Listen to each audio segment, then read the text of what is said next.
Wow, today is actually New York City's first snowstorm, and it's actually a blizzard.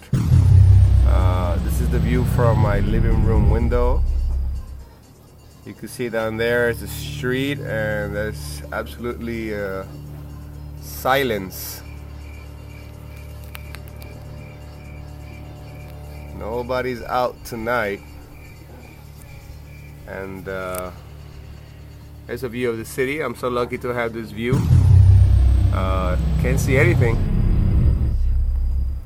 And that's the street facing the East River.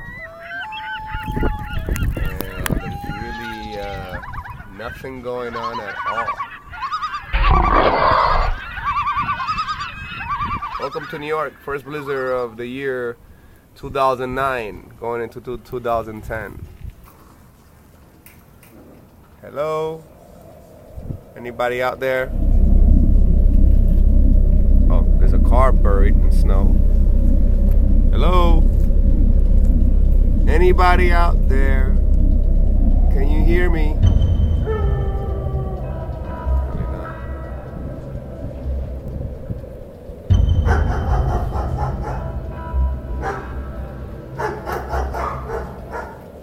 Happy holidays, everybody. Enjoy 2010. Be safe, be merry, prosper, and enjoy it with your family.